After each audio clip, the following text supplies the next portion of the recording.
Hi, I'm Rebecca from Berry Brothers and Rudd, and we're looking at red grapes today. We've got 4 of them and they all love to grow in hot climates. We're starting with Grenache, and Grenache is often seen in the form of Châteauneuf-du-Pape. Now, Châteauneuf-du-Pape is a small commune in the southern Rhône, and it's very hot in the summer, and the Grenache grape loves to soak up the sun and generates lots of sugar. And as we said before, that sugar is converted into alcohol. So beware, Châteauneuf-du-Pape is usually about 14 or 15% alcohol.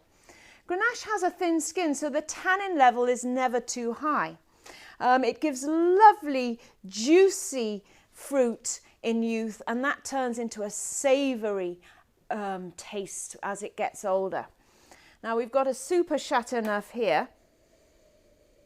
I think this wine, it's from 2001, and it's beginning to show some lovely development, some spicy development on the nose and some really savoury aromas. On the palate,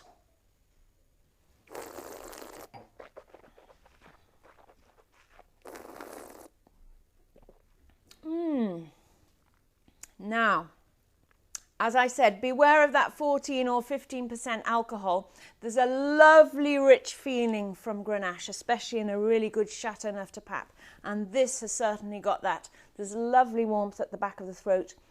The Châteauneuf-du-Pape is often bolstered with a little bit of the Syrah that we've spoken about before, just to give it a little bit more tannin. But that would be fabulous with a Chateaubriand. Let's move on though to Tempranillo. And Tempranillo is often seen as Rioja in northern Spain. And what we have here is Berry's own Rioja. And the Tempranillo, it really is a fabulous grape variety. It's got lovely strawberry fruit in youth.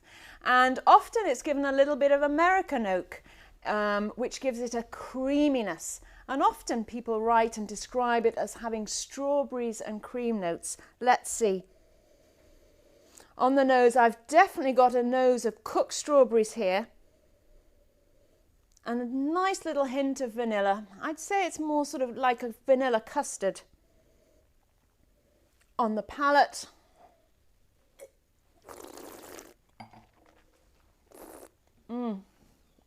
so interesting to compare because this is much lighter than the Châteauneuf-du-Pape. It's actually got a little bit more tannin, but it's very graceful tannin. It's lighter bodied. It's not got that big warmth at the back of the throat. This is probably about 12%, 12.5% alcohol. But there's that lovely sweet strawberry fruit. Fantastic with lamb. You know, Riojas can come with all sorts of different ages. You know, a crianza means it's just had a little bit of age in the bottle. Some restaurant lists have reservas, which means they've been aged for a little bit longer. And a Gran Reserva means it's been aged in bottle and wood for at least 4 to 6 years. Now, let's move on. We've got Sangiovese here. Now, Sangiovese is that fantastic grape from Italy, from Chianti, which is Tuscany. And I always love to look out for a great herbaceousness from the Sangiovese. Don't laugh, but I actually think of it as cold iced tea. That sort of herbaceousness. But also there's a little bit of a leathery element there on the nose. On the palate, I'm looking for very high acidity from a Sangiovese and a good clinch of tannins. This makes it a fantastic food wine.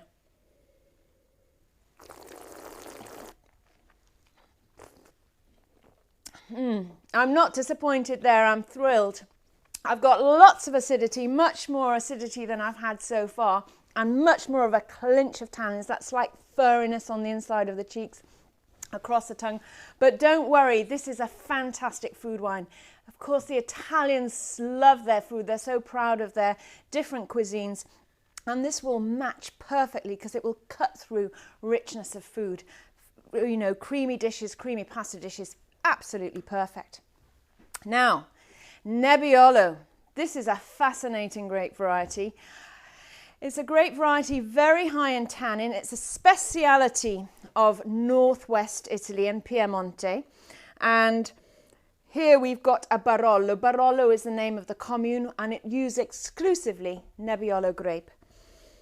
What's interesting about this wine is it's noticeably lighter than all the others, and that's the curious thing about the Nebbiolo grape. It gives quite a light coloured wine, but no mistaking the tannin there. You've got to be really brave to chew it. But first of all, the aroma, tar and roses. On the one hand, something slightly perfumed. On the other hand, something a little bit road-like, shall we say. So it's a fascinating aroma.